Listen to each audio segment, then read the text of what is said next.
Terima kasih Bapa. Di dalam nama Tuhan Yesus yang siap menerima firman Allah, sama-sama katakan amin. Tepuk tangan yang meriah bagi Tuhan Yesus. Please sit down. Welcome home GBI Pelita. Shalom. Please join with our social media. Silakan bergabung dengan sosial media Bapak Gembala, baik gereja, YouTube, Instagram, Facebook, dan TikTok. Saudara pasti diberkati dengan firman Allah. Hari ini tema besar kita iman dan belas kasihan. Untuk ibadah dua ini saya akan membawa pribadi yang suka menolong. Saya rindu saya dan saudara adalah pribadi yang suka menolong. Amin. Kita belajar dari Galatia 6 ayat 1 sampai kepada ayat yang ke-10. Saya baca ayat yang pertama, saudara baca ayat yang kedua. Saudara-saudara, kalaupun seorang kedapatan melakukan suatu pelanggaran, maka kamu yang rohani harus memimpin orang itu ke jalan yang benar dalam roh lemah lembut, sambil menjaga dirimu sendiri supaya kamu juga jangan kena pencobaan. Ayat 2. Bertolong-tolonganlah menanggung bebanmu, demikianlah kamu memenuhi hukum Kristus. Sebab kalau seorang menyangka bahwa ia berarti, padahal ia sama sekali tidak berarti, ia menipu dirinya sendiri. Baiklah, tiap-tiap orang menguji pekerjaannya sendiri, maka ia boleh bermegah melihat keadaannya sendiri dan bukan melihat keadaan orang lain. Sebab tiap-tiap orang akan memikul tanggungannya sendiri. Dan baiklah dia yang menerima pengajaran dalam firman, membagi segala sesuatu yang ada padanya dengan orang yang memberikan pengajaran itu. Jangan sesat, Allah tidak membiarkan dirinya dipermainkan. Karena apa yang ditabur orang, itu juga yang akan dituainya. Sebab barang siapa menabur dalam dagingnya, ia akan menuai kebinasaan dari dagingnya.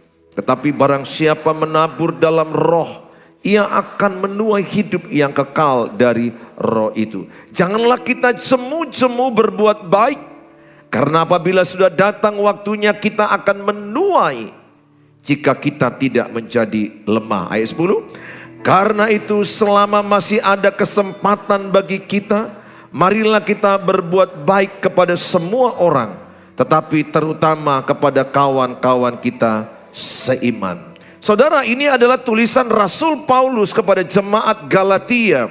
Jemaat Galatia dimasuki oleh pengajar sesat, pengajar palsu yang mengajarkan bahwa keselamatan itu tidak cukup hanya percaya Tuhan Yesus, tapi harus disunat, harus melakukan hukum Taurat baru diselamatkan. Jadi ada pengajar palsu yang mengajarkan untuk masuk ke sorga tidak cukup oleh darah Yesus, tapi ikut juga melakukan hukum Taurat, melakukan sunat dan lain-lainnya. Tetapi Alkitab mengajarkan, Rasul Paulus mengajarkan jemaat Galatia bahwa masuk sorga cukup percaya Tuhan Yesus. Jadi saudara di ruangan ini yang percaya Tuhan Yesus, percayalah engkau memperoleh hidup yang kekal. Amin. Oleh darah Yesus kita masuk surga. Oleh salib Yesus kita masuk surga. Masuk surga oleh darah Yesus, oleh kasih karunia. Nah, orang dunia mengajarkan begini, berbuat baik, berbuat baik, berbuat baik untuk masuk surga. Berbuat baik supaya selamat ke sorga. Orang yang percaya Tuhan Yesus tidak seperti itu. Orang yang percaya Tuhan Yesus adalah percaya Tuhan Yesus, percaya dia selamat, dan keselamatannya itu dikerjakannya dengan berbuat baik. Beda ya, perhatikan baik supaya paham dasarnya. Orang dunia berbuat baik untuk selamat. Anak Tuhan Yesus sudah selamat oleh darah Yesus, dia berbuat baik. Dibuktikan dengan berbuat baik. Beda ya? Bisa memahaminya? Orang dunia berjuang, berbuat baik, beramal, memberi, menolong supaya ke surga. Anak Tuhan Yesus tidak. Oleh darah Yesus, oleh salib Yesus sudah memperoleh sorga, sudah memperoleh keselamatan, dibuktikan dengan berbuat baik. Berapa banyak di antara saudara yang percaya bahwa saudara pasti ke sorga?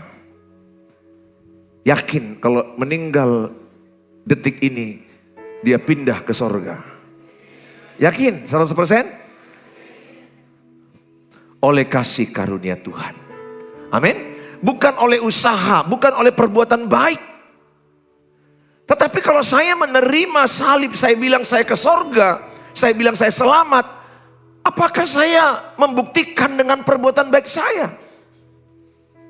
Jangan saya bilang, oh saya selamat, tapi hidup dengan perzinahan, hidup dengan dosa, hidup perselingkuhan, hidup dengan judi, kebohongan, amarah, geram, dendam. Tidak relate. Tidak nyambung. Tidak nyambung saya berkata, saya anak terang, perbuatanku gelap. Nggak nyambung kan? Saudara anak terang atau gelap? Terang. Ruangan ini gelap atau terang? Ruangan ini mungkin kelihatannya agak gelap. Tetapi ingat, engkau anak terang. Katakan, saya anak terang. Bilang sebelahnya, tunjukkan lewat perbuatanmu anak terang. Betul? Amin? Jangan bilang saya anak terang, pacarannya tempat gelap. Saya anak terang, masuk ke kamar kos wanita, berdua-dua. Janganlah. Engkau bilang anak terang, mengganggu suami orang. Berdoa lagi, Tuhan tolong supaya berhasil. Udah mengganggu suami orang, berdoa lagi kau. Cobalah, bagaimana bisa doamu dijawab Tuhan? Kalau awalmu aja udah mencuri suami orang, bagaimana kau berbahagia? Nggak mungkin. Tak mungkin kau berbahagia dalam pernikahan dengan awalnya pun kau sudah mencuri suami orang. Mencuri istri orang, kau doakan. Kayak mana mendoakan itu? Pasti doamu, Tuhan, buatlah jangan ketahuan pencurian ini. Gak bisa. Jadi kalau saya anak terang, saudara anak terang, tunjukkan lewat perbuatan. Bukan lewat banyak ibadah. Banyak ibadah baik, silakan. Tapi orang gak bangga dengan banyak ibadahmu tanpa perubahan hidup. Orang tidak bangga dengan pelayanan mereka ini, dengan pengkhotbah saya, tanpa perubahan hidup. Tanpa perubahan hidup, sia-sia. Kalau saudara masih pendendam, pembenci, tidak mengampuni. Dengan banyak ibadah, orang justru kecewa dengan banyak ibadahmu. Mengampuni pun tidak mau. Berdamai pun tidak mau. Menolong pun tidak mau. Saya berdoa supaya saudara memahami, di ayat pertama dikatakan, saudara-saudara, kalaupun seorang kedapatan melakukan suatu pelanggaran, maka kamu yang rohani harus memimpin orang itu ke jalan yang benar dalam roh lemah lembut. Jadi kalau ada orang yang jatuh dengan perzinahan, ada orang jatuh dengan kenajisan, tolong jangan hakimi. Tolong jangan ada perasaanmu engkau lebih suci dari orang lain. Jangan ada perasaanku aku lebih rohani dari orang lain. Aku lebih baik dari orang lain. Tidak. Semua kita ini orang berdosa. Semua kita ini punya pelanggaran. Semua kita ini sejak lahir sudah bawa dosa. Dosa turunan. Sehingga gak boleh ada perasaanmu, aku lebih rohani dari orang lain. Gereja ini lebih baik dari gereja ini. No. Jangan ada perasaan bahwa engkau lebih suci dari orang lain. Bahkan dari seorang, dari seorang yang suka berzina, kita tidak lebih baik. Dari pengedar narkoba, saya tidak lebih baik. Walaupun saya pengkhotbah, gembala, dan saya tidak pernah merasa lebih baik dari penjahat. Karena saya pun ada dosa. Tapi oleh kasih karunia Tuhan aku disucikan. Oleh kasih karunia Tuhan kita dikuduskan. Kasih karunia artinya dilayakkan Tuhan. Sehingga gak boleh engkau menghakimi. Engkau gak cocok WL, gak cocok khotbah, gak cocok. Gak boleh kau hakimi itu. Tentu ada juga syarat-syarat diaken, betul? Ada dong syarat-syarat hamba Tuhan, gembala, pengkhotbah, ini ada syaratnya. Supaya jangan sembarangan juga. Tapi di hati kita tidak boleh ada perasaan, aku lebih suci, aku lebih rohani, aku lebih baik dari orang lain. Kalau ada orang jatuh, tuntunlah dengan roh lemah lembut. Tuntunlah dengan kasih. Bukan penghakiman. Bukan intimidasi. Nobody perfect. Tidak ada orang yang sempurna. Semua kita ini rawan jatuh dalam perselingkuhan. Semua kita ini. Jangan coba bilang, enggak. Tidak, semua kita ini rawan jatuh perzinahan. Semua kita. Kalau kita ada di antara kita tidak jatuh oleh kasih karunia Tuhan. Oleh karena kemurahan Tuhan. Saudara, Rasul Paulus mengingatkan jemaat di ayat 2. Bertolong-tolonganlah menanggung beban. Sangat penting menjadi pribadi yang suka menolong. Bertolong-tolonganlah menanggung beban. Siapakah yang pertama yang perlu ditolong menurut Galatia 6? Para pengajar firman. Galatia 6 ayat 6. Dan baiklah dia yang menerima pengajaran dalam firman membagi segala sesuatu yang ada padanya dengan orang yang memberikan pengajaran firman. Jadi kalau ada orang pendeta, penginjil, sintua, pertua, siapapun yang datang ke rumahmu memberitakan firman Tuhan, berikanlah berkat sedikit dengan sukarela atau banyak dengan sukarela.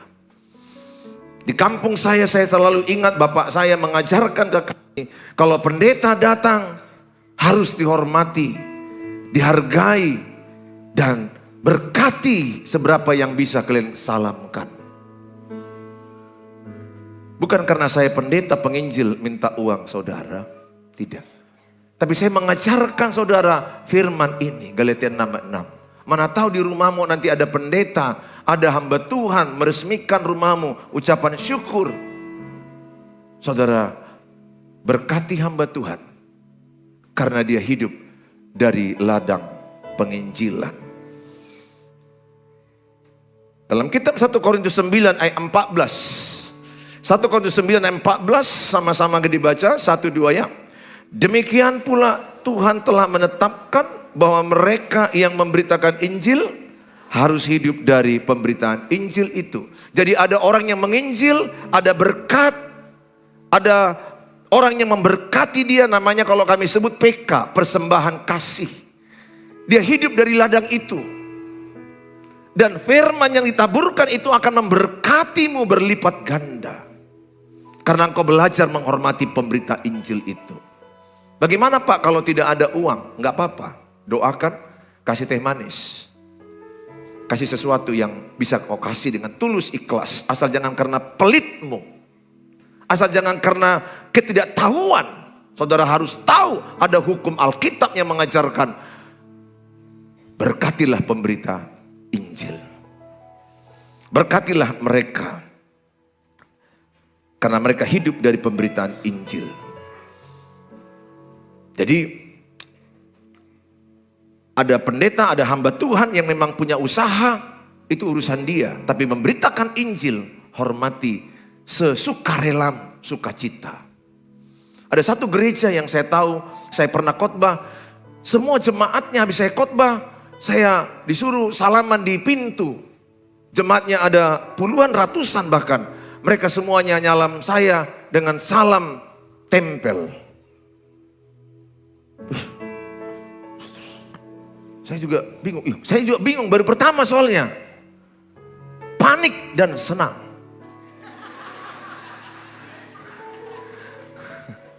Ya, saya bingung karena gereja yang saya tahu nggak begitu.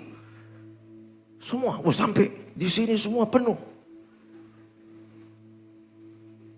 Ada 2.000, ada 5.000, 10.000, 20.000, 50.000, ramai. 100 pokoknya masuk terus. Dalam hatiku jangan berhenti terus.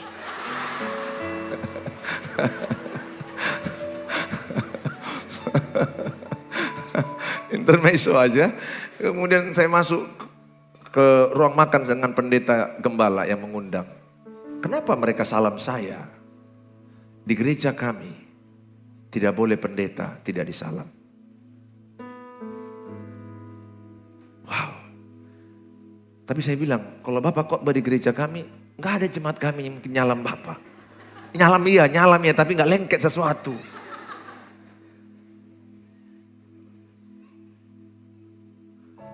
Jadi mana tahu nanti lain kali ada pendeta datang, saudara boleh praktekkan kalau saudara mau. Gak ada salahnya. Dengan sukarela, dengan sukacita. Ya, itu memberkati pendeta, hamba Tuhan. Tapi tidak menjadi peraturan. Kalau untuk saya, gak usah. Gak jadi. Saya tidak patokkan, karena kita gak terbiasa di gereja ini. Tidak menjadi budaya. Saya juga ya tidak terbiasa di gereja kita sesuatu yang masih asing. Tapi pesanku paling tidak di rumah saudara, di acara marga STM, berkatilah pemberita Injil. Yang kedua, siapakah yang ditolong? Semua orang. Galatia 6 ayat 10 dikatakan adalah, karena itu selama masih ada kesempatan bagi kita, selagi masih ada kesempatan bagi kita, marilah kita berbuat baik kepada semua orang. Tetapi terutama kepada kawan-kawan kita seiman. Jadi terutama kawan-kawan seiman. Kalau ada temanmu ada 20-nya susah. Mungkin teman seiman 5 itu dulukan. Baru yang lain. Itu maksud Rasul Paulus kepada jemaat Galatia. Mereka pada waktu itu di Galatia 5, mereka sudah mulai ada perpecahan, ada kebencian, mereka menderita, mereka dianiaya, ada pengajar palsu masuk. Tapi Rasul Paulus mengingatkan jemaat Galatia, bertolong-tolonganlah menanggung beban, utamakan seiman. Utamakan yang seiman, baru orang lain. Itu ada ayatnya. Saya mengajak sama saudara untuk mau belajar menolong orang lain. Lukas 10 ayat yang ke-25 sampai kepada ayat yang ke-37. Peristiwa ada seorang yang turun dari Yerusalem ke Yeriko. Dia dijambret, dia dianiaya, dia dipukul, dia jatuh rebah, terkapar. Ada 3 orang yang lewat, kata Tuhan Yesus. Yang pertama ada seorang imam. Dia melihat yang terkapar itu. Ini yang disebut oleh Tuhan Yesus dalam perumpamaannya. Yang terkapar itu kemudian imam ini melewati yang terkapar itu, tidak menolong. Padahal dia imam. Baru kemudian ada lagi Lewi, pemuji, penyembah, pelayan. Melihat yang terkapar itu, dia mencari jalan lain. Dia tidak menolong yang terkapar itu. Ada orang Samaria yang baik hati. Dia datang kepada yang terkapar ini yang sudah babak belur. Dipukuli, dijambret, diangkat, dibawa ke tempat pengobatan. Dia kasih 2 dinar. Dia kasih garansi, aku yang menjamin kalau berapa kurang, aku bayar. Orang Samaria yang baik hati. Itulah anak Tuhan Yesus. Berapa banyak di antara saudara kalau pulang dari sini, engkau lihat ada tabrakan atau ada orang dicopet, dia jatuh dari sepeda motornya, babak belur, pendarahan. Saudara yang mana? Apakah saudara menjadi seorang imam yang melewati? Atau engkau seorang Lewi, oh ramai kali terkapar, cari jalan sempit, lari. Nanti kalau ditolong, nanti kita dikatakan kita yang menabrak. Mana mungkin? Orang kau tidak menabrak. Atau saudara orang Samaria yang baik hati, yang mau mengangkat dia, membawa dia ke tempat perobatan, bidan atau klinik atau rumah sakit. Atau paling tidak dia kehausan, kelaparan, kau belikan dia aqua, nasi soto, kau kasih dia makan. Berapa banyak di antara saudara kalau melihat orang yang terkapar di jalan mau menolongnya? Angkat tangan yang mau menolong. Yang tidak mau menolong maju ke depan. Biar kita selesaikan di sini. Biar selesai khotbah ini. Sekali lagi, yang mau menolong orang yang kesusahan di jalan terkapar, angkat tangan yang mau menolong.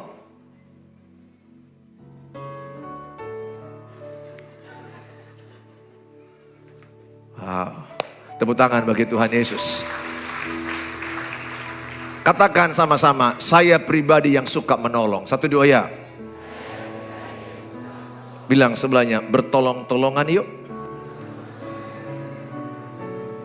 Dengar khotbah ini pun perlu bertolong-tolongan. Supaya jangan sampai kau ke dunia lain. Betul nggak saudara?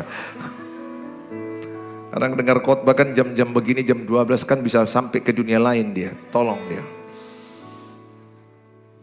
Jadilah seperti orang Samaria yang baik hati itu.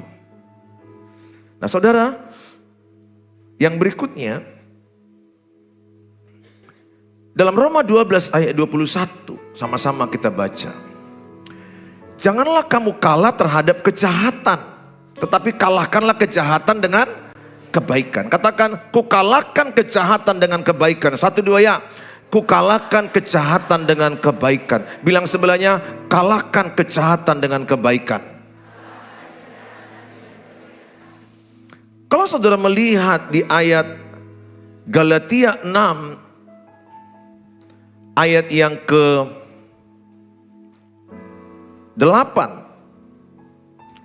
ayat yang ke-9.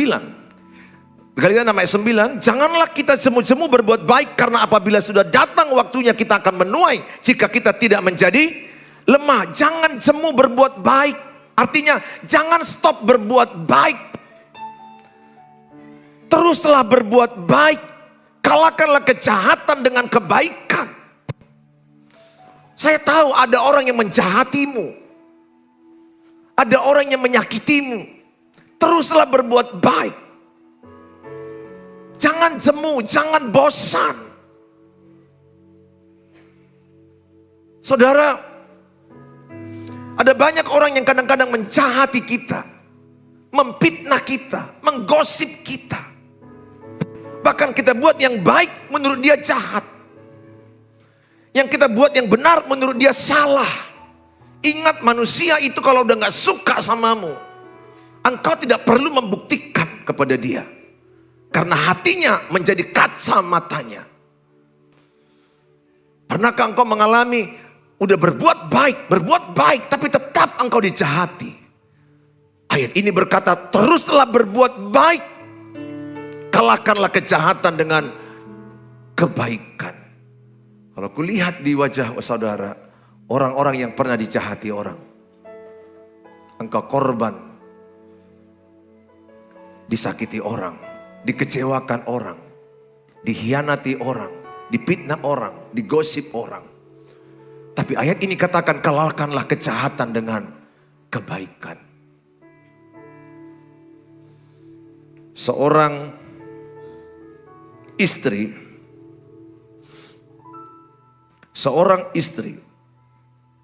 yang sudah sangat kepingin suaminya mati aja lah. Karena dia sudah sangat, saya pernah jumpai istri yang suaminya mati, dia diam aja. Betul, gak ada nangis lagi. Serius.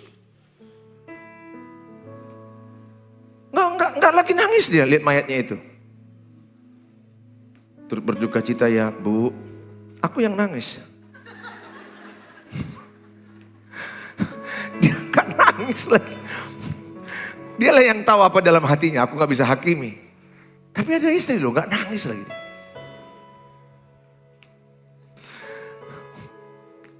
Percaya saudara, ada istri yang menginginkan kematian suaminya. Dalam satu sel grup saya melayani. Apa topik doanya? Topik doa A, B, C, D. Tiba sama ibu ini. Banyak masalah pernikahanku berat Pak Pendeta. Oke Bu, kita doakan supaya dipulihkan. Nggak usah, doakan suamiku mati. Itu 2 poin loh ke saya. Nggak salah. Nggak salah Pak Pendeta. Doakan.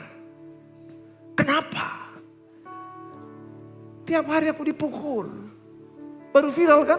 Ada pendeta yang mukul istrinya. Betul, di TikTok, sosial media. Ada pendeta bantai istrinya.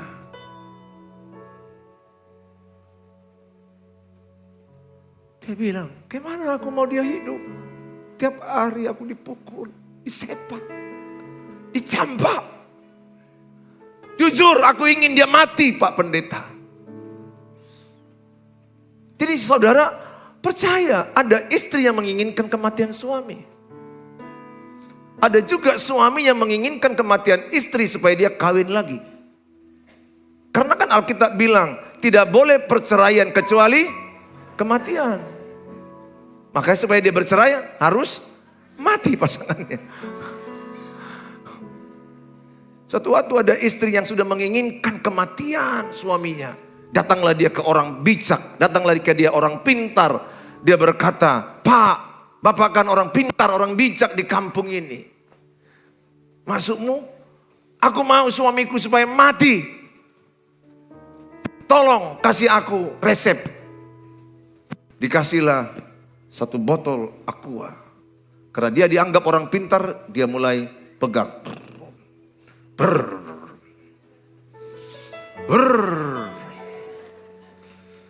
Si ibu ini nunggu-nunggu.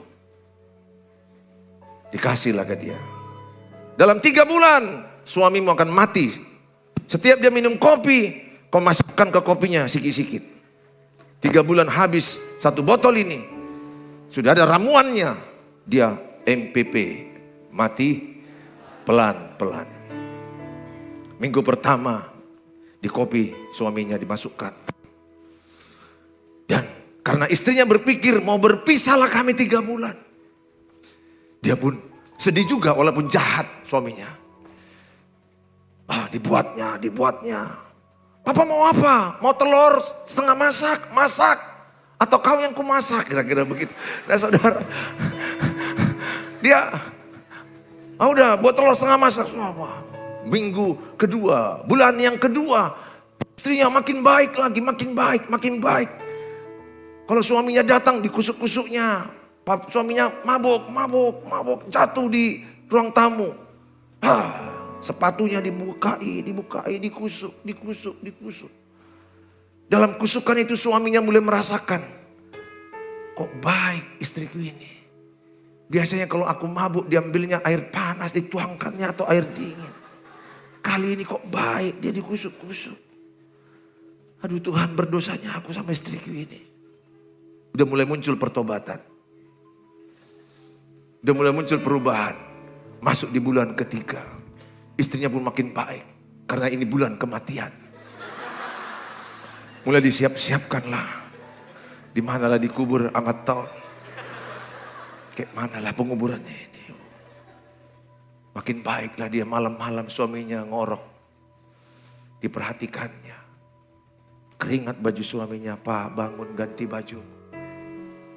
Suaminya mulai berpikir, kok baik istriku ini. Kenapa aku jahati? 2 minggu menjelang mati bertobat total suaminya. Gantian. Dia bilang, mana yang sakit di punggungmu berkukusuk. Makin baik. Seminggu menjelang kematian dia masak, dia nyuci, dia ngepel, dia gosok. Mama istirahatlah. Udah banyak kali dosaku, aku bertobat Aku mau kau hidup lama. Bertobat, aku sungguh-sungguh bertobatlah dia 3 hari menjelang kematian. Si istrinya melihat-lihat dia. Tuhan, udah baik dia. Tapi 3 hari lagi mati lagi. Gimana? Tuhan, aku gak mau dia mati. 1 hari besoknya mau mati. Menurut orang bijak ini udah tanggal kematian. Tuhan, suaminya udah bertobat total. Kenapa suaminya bertobat? Karena istrinya berbuat baik. Larilah si ibu ini. Udah menjamnya ini, 5 jam lagi mau mati. Dikejarnya lah bapak bijak ini. Apakah ada obat membatalkan kematiannya? Kenapa kau? Aku gak mau dia mati. Aku mau dia hidup. Tolong kasih penawar. Kasih penawar racun itu apa? Apa obatnya? Si orang bijak ini bilang, pulanglah. Yang ku kasih sama kau itu aqua asli. Tidak ada racun di situ. Lihat, suamimu berubah karena kau tabur perbuatan baik.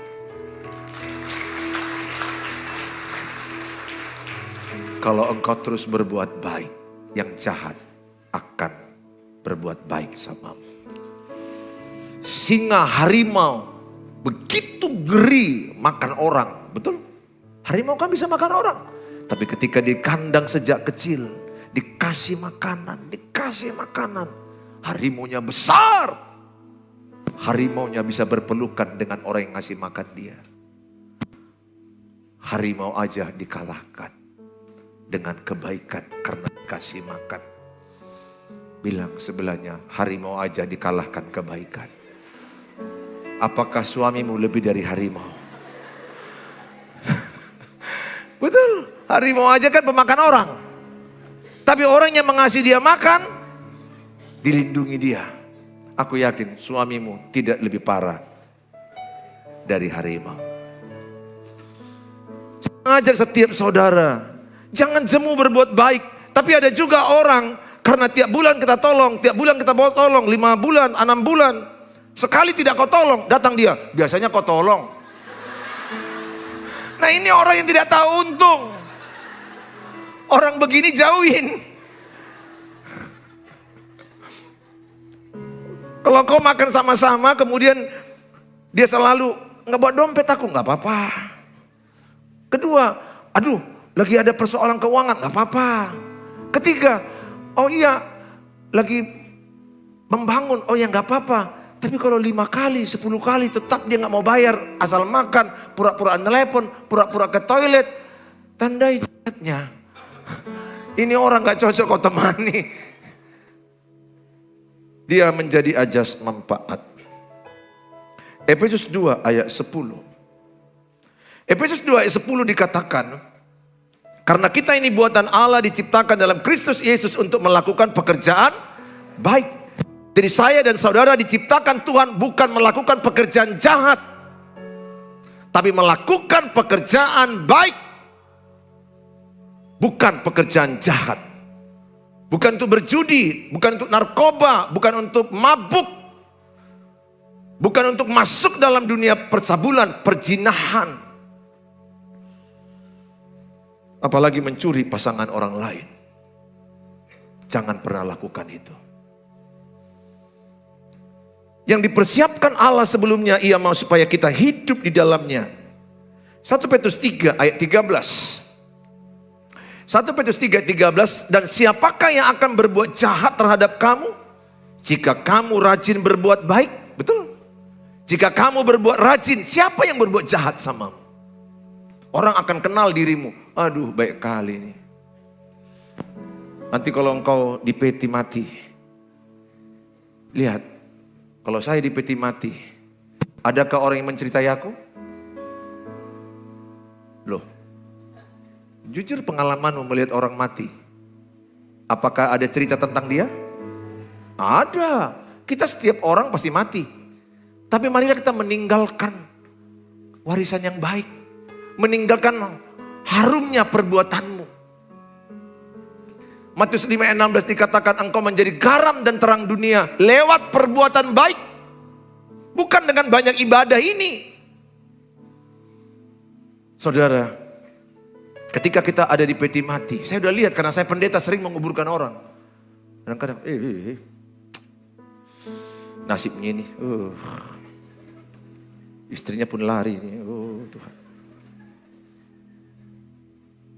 Anak yang pertama itu jahat kali sama ini, aduh kasihan kali aku lihat ini. Ada lagi yang mati, ini pun yang jahatan ini. Jahatan nih semuanya, istri orang pun digangguinnya terus.